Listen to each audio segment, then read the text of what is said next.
Hey everyone, welcome on to Branded. Today we are talking about websites again, specifically how they are not about you, they are about them. They are about the customer, they are about the audience, they are about the person that is there to view your website. So ask yourself, first question, let's start it off strong. When someone lands on your website, do they know how you can help them? Maybe go take a peek at it real quick. Go scope it out and see if you can answer this for yourself. When someone lands on your website, do they know how you can help them?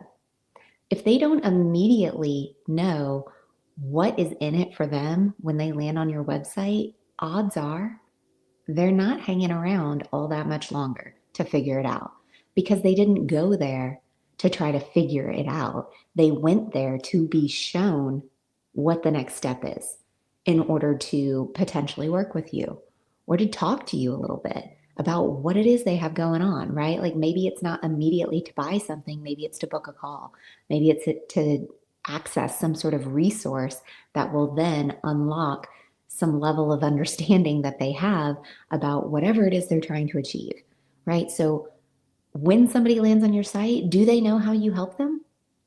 If the answer is no, then there is some amazing opportunity to be had here. And if the answer is yes, kudos, that's amazing. Keep that up. And if at any time it wavers, that's okay. You can always edit your copy. You can always make updates. This is your business and you can run it however you want. Just want to put that out there. So let me give you a brief little example of taking a website that is product forward, right? It's more like it's selling something and it's very product forward versus client forward.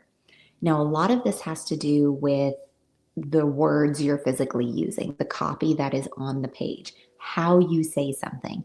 So, one of my clients that I've had for a couple of years now, last year, no, 2 years ago, we built her a website that was specifically focused on the retreats that she does for her business. And the whole site was retreat focused. It was about how incredible this retreat is, what people will learn whenever they come there. So, yes, it was very sort of client focused, but really the primary conversation that was being had was getting people to get to know what this retreat is, what kind of transformation they can have when they go, what's included when they buy that ticket, all sort of the details and the ins and outs of it. But now, 2 years later, this client decided that she wanted her website to be more client focused. She really wanted to talk to that person because she decided that even though she loves doing the retreats and she is still doing them, she decided that the absolute best part of her business that she loves the most is the one on one work. So if her website is promoting group experiences, but what she loves doing the most on a day to day basis in her business is the one on one work, there's a disconnection there, right? So when we had this conversation, I was like, no problem. Your retreat focused site, we'll just simply set it on the shelf. We don't need to get rid of it because it might be something useful that either we bring all of it back when we really want to push hard and market a new retreat experience, or maybe it's something that a couple pages here and there we can sort of pull out, add to her master website when things are going on and it makes sense to do that. So we just sort of shelved her retreat website and I built her a whole new website from scratch that was client focused. It was talking to the person about exactly the transformations and the things that she is here to do for them. And the site, oh my gosh, when I look at it, it just exudes this energy of my client. Like it's her and so many elements of it. It just gives you this like big deep breath and it's just so loving and it just has so many characteristics of who she is. And of course that makes me very proud for the work that I do, but also that means that I captured like some of her essence of who she is and what she's providing to people. And now when people visit her site, it's client focused. And I guarantee if they're the right client, they are feeling like they're being spoken directly to. And they're also really vibing with all of the elements, right? All of the design elements, the layout, all of that. It's meant to evoke sort of a peacefulness. And that's exactly what's happening. So if you have a website that right now does not answer that question of do people know exactly how you help them, that's okay. Maybe what you have going on right now was useful for something that you were doing in your business 6 months ago, a year ago, 2 years ago, whatever. And maybe it's not all for nothing. Just shelve it, tweak it, right? Make some edits, make it client focused because you want people landing on your site. They're already thinking, what's in it for me, right? So you don't need to say that, but you definitely need to show it. So today we're going to talk about the biggest mistake that I see websites, having lately. Businesses that are talking all about them instead of about their audience, instead of about the person that has landed on that site to take a look at it. So let's start with the psychology behind a user-friendly design. Visitors, they're going to make a snap judgment whether they want to hang out and learn more within all of like 3 to 5 seconds. Like, seriously. So, first off, you want your shit to load like fast. You don't want like the spinny circle. 3 seconds, I'm gone. I'm gone. If shit's not loading. So, visitors are going to make a snap judgment in about 3 to 5 seconds. And you want those moments to matter. So having a really like great hook at the top of your page, having a really engaging visual element that draws somebody in. So maybe they watch like a full 10 or 15 seconds of this video, this movement that's happening. And then guess what? They're there and they're like, well, that was really cool. Let me keep scrolling, right? So create this engagement immediately, whether it has them thinking about something differently, whether it has them seeing something that's really enticing, whether it has them feel an emotion right away, right? Like it really all comes down to the copy that you're using and the design elements that are then matched to it because those things go together. They are complementary assets, right? You can't really have one without the other because they just don't create the same impact when they stand alone. So visitors make that snap judgment. So the psychology behind a user-friendly design, you want people to immediately have that sort of fuck yes energy right away. People are scanning your site and they're asking themselves, what is in it for me? That is something that subconsciously they are asking. Every single page, every single button they click, every time it takes them somewhere, subconsciously they're thinking to themselves, okay, but what about me? What about my business? How does this relate? How can I turn around and utilize this? So, ideally, what you want people to feel is you want them to immediately start seeing themselves within the context that you're creating for them. So, in the last episode, I talked to you guys about how we're putting our house on the market. This is very similar to your website. Having someone being able to see themselves within the context that you have given to them, huge, huge. Like that is not an aspect of um, attraction marketing that I don't think people talk about enough. And it's something that I realized more when I was prepping our house to be like stage ready for showings and such. And the whole purpose was I want people to walk into the space and immediately be able to see themselves in it. Even though our furniture is still here, I've minimalized it and taken away all of like the personalization. So there's like not photos of us, there's not photos of our little Sophie who passed away last year, like no personalization, right? There's some plants, there's some great decor, like that kind of stuff. I even had little Buddhas that were out and around as some of my decor. And I took those down because, I mean, Anybody, I'm not here to tell anybody religious beliefs of any kind, right? But I don't want that to be a deterrent when someone walks into a space. I want them to feel like this space was meant for them. They can see all of their things in it. They can see themselves living in it. They can feel what it would be like to wake up in the morning in that bedroom, right? And your website is exactly the same. Can they see themselves within the context that you have outlined for them? Can they see themselves working with you? Can they see themselves buying and using your product and then buying it again because they loved it so much they used all of it, right? Can they see themselves in it? And this is the question, what's in it for me? When people ask themselves, what is in it for me? That is what it is. Can they see themselves within the context that you're creating for them? And if they can't see themselves in it, odds are they are not converting. It's just what it is. Another element to the psychology of user friendly design is design and copy that seamlessly guides to the next step. You want people to find themselves clicking and getting further down the rabbit hole without even realizing that they're doing it.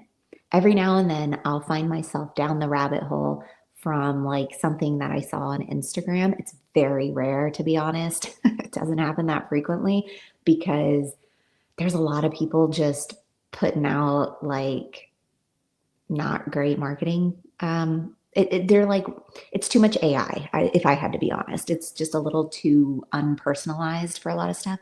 But when I come across a funnel, a website, and I find myself clicking and clicking and click, if I've clicked 4 or 5 times, you've basically hooked me into the story that you're telling. You've got me. You've got my attention. I'm curious. I want to learn more. It doesn't always lead to a sale. That's probably because of the nature of the work that I do, that I sort of see a couple steps ahead of what's happening in the customer journey, that sometimes I don't end up buying because I'm like, okay, I know this is taking me to buy something, but I still want to see. I want to play it out. I want to see what this journey looks like.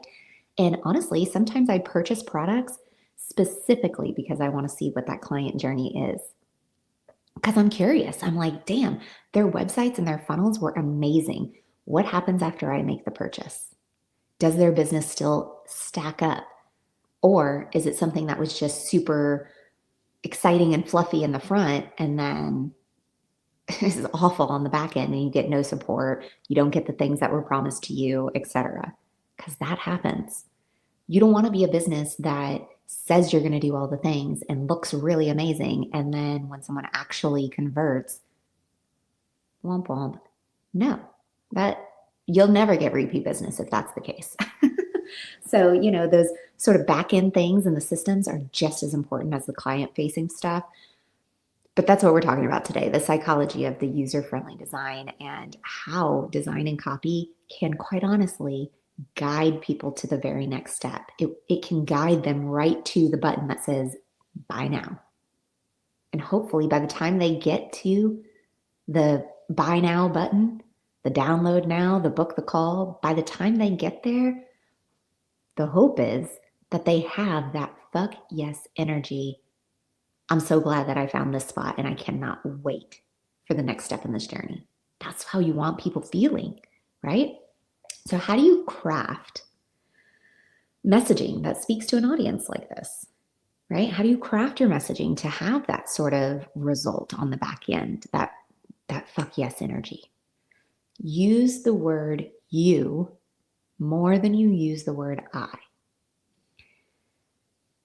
It's simple, but it's something that evokes, like I said before, it places them into that space. So when you say you feel this way, you work so hard to do XYZ, you deserve to have ABC, right? You see how that sentence is entirely different than I work so hard doing XYZ that I deserve ABC. And so do you. That's not as impactful because immediately people are reading the sentence like, okay, whatever, you work hard, cool, so do I. They want to be talked To, not at. So use the word you more than you use the word I in your copy. It creates a communal and conversational kind of vibe in your copy. Also, you can highlight some of these like pain points that you know people have when it comes to what you specialize in and immediately offer solutions up front. I'm telling you, you do not need to wait for someone to pay you a penny in order to give them any advice. I'm not saying give away all the goods for free, but sharing value has so much impact that not enough business owners do it because I think they're afraid that if they give a piece of advice or a piece of value, then someone's going to take advantage of them. I'm sorry, that is your own lack of boundaries. That's not anyone taking advantage of you. I give away free advice all the fucking time because I love it. For one, it helps me immediately establish myself as having the expertise that they actually thought I had. Now, I don't make stuff up. If I don't know the answer, more times than not, I will say, yeah, I really don't know, but I'm happy to find out for you. Solution oriented. So highlight the pain points, right? Make those statements of what you know is going on in their business or in their life, right? Depending who you serve. But highlight what you know is happening for them, but immediately provide solutions. And these solutions can, if said in a way that is really like, if said in a way that really adheres to the psychology of the buyer, then the solution you provide will actually create more sales versus eliminating sales, right? So get it out of your head that if you provide a solution, it means you're not getting the sale. That is not true because most people actually, in order to gain that sort of trust factor to book you, buy your products, etc., gaining that trust factor, it happens from you providing value. So if you're afraid to provide value because you're afraid you're not going to get the sale, that's just a lack mentality and a vicious cycle of you continuously not proving your expertise and continuing to not get the sale. Show your expertise. Show them what the fuck you know because you're the expert in your field. Don't be afraid. And if you don't know the answer to something, find out, right? Not all of your solutions, by the way, have to come from you. So, like, let's say that you have a business that really leans into having other resources around you. Um, Here's a great example. One of my clients is an author, and she partners with a lot of other nonprofits and really fabulous organizations in her local community. And for one, it helps support those organizations because she physically shows up and donates her time or her money or whatever. She sits on their boards. But also on her website that we're going to be building out for her here really soon, actually, we were talking about this and I was like, not all of your resources that we provide for people have to come from you. They can come from these other organizations that you partner with, which it highlights them, right? It gets their name on someone else's radar, but also it helps amp up your own social proof that it's not just you saying this thing. It's also this other business saying this thing, this other organization, and they stand behind what you stand behind. And now we're all collectively saying this thing, and it is even more powerful. So understand that not all of your solutions that you provide have to come from you. If there's reputable sources out there and organizations that you know and you trust, you can point people there, but do it in a way that makes really good sense for your own business, right? Because you don't want to be taking people off of your website too frequently because odds are they're not coming back. So crafting your messaging to really speak to this audience that is just ready to go, Highlighting those pain points and having some solutions up front, hugely impactful. Also, don't just show, like show and tell is you have to provide, so you have to provide proof of your work, period. Testimonials, case studies, success stories, whether it's you showing up on social media talking about it, whether it's you putting it on your website, like all of that social proof is that's how people understand that you're legit, because anybody can say they're doing this in their business. But if there's no proof behind it, there's no testimonial, there's no case study, there's no success story behind it, well, you know, someone's just going to have to trust that you say you are who you are. I understand that can be difficult when you're first starting out in business. Yeah, it was difficult for me too. I had no testimonials when I was first starting out. Yeah, we all start with just one client, right? But what you have to understand is if you don't have the testimonials or the case studies or the success stories, then you need to become that, right? You need to be a reflection of what you say you can do. Then the more clients you have coming through your door, the more testimonials you'll be getting, the more success stories you'll be having, and the more social proof that you can be sharing. So don't just tell somebody that you're great at it. Show them that you are. Now, there are some simple tweaks that you can make when it comes to checking out your website and seeing if it is doing all of these things, right? So if you want your website to be more client centric, right? Client focused, where you're not talking about you as much, you're maybe not even talking about your product or your service as much. It's really talking about the client and what's in it for them. It's placing them within this scenario so they see themselves in it. Rewriting,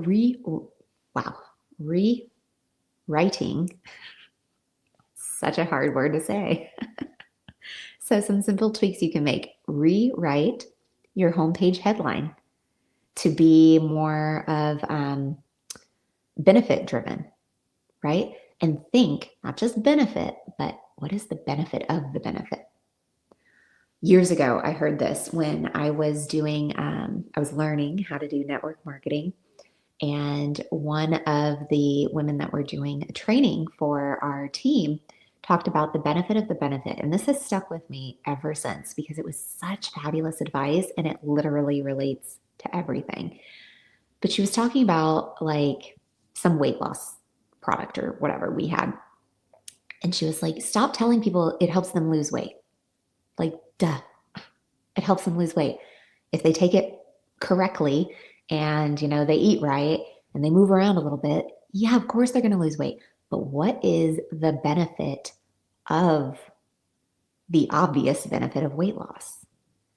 It might be that they can get up and down off the ground to play with their grandkids because they aren't carrying so much extra weight that their knees don't hurt, that they can go up and down the stairs in their house without aching every single time, that they can go for a run when previously going for a fast-paced walk was like even, pressing it, right? So what's the benefit of the obvious benefit that someone's going to get? Talk about that, lean into that. And you can quickly rewrite the top of your homepage to capture that essence, to really ask a question, make a statement, have some sort of visual element, video, whatever way you want to convey this, but you can put that right up at the very, very top of your website and keep it benefit driven. Remove jargon and focus on how you solve a problem. And when I say remove jargon, it's sort of like what's all the filler and the fluff? Because all the filler and the fluff, no one gives a shit. Be solution driven. Talk to what you know they're experiencing and going through, and then provide the solution, right? So a simple little example of this that I have on my site is that right up on the homepage, I have a section on there where it sort of acts, it sort of doubles as a testimonial while also sharing the work that I have done while also speaking to a pain point. And this is just something that worked really well for me and something that I enjoyed doing. It doesn't necessarily work for all business types, but to give you an example, when you're looking at my homepage and you're scrolling, you'll see that I have little sort of squares on it that talk about exactly what that client, when they first came to me, what they were looking to do. And then the work that we ended up doing together that then created more time, more money, more clients, and also showing you the end result of what we've put together.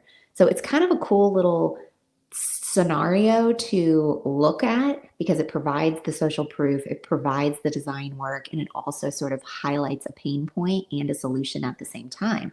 So if you want a little bit of an example of how I've done that, just go to my website, socialjanemedia.com. I don't claim to be perfect. Things, like whatever, if you see something off or funky, let me know. But visit the site and I made it in a way that I wanted to be able to utilize in this manner. So I could give you an example. Hey, this is what I was thinking. This is how I decided to put it out into the world.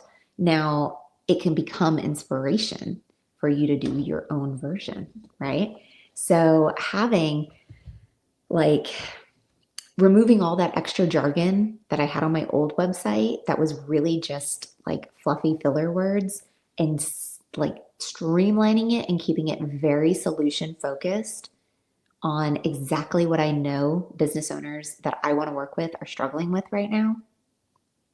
I mean, it literally removed so much copy. And what's great is what's on my homepage, so much of that copy I have repurposed into other pages of my website because you just use the words slightly differently.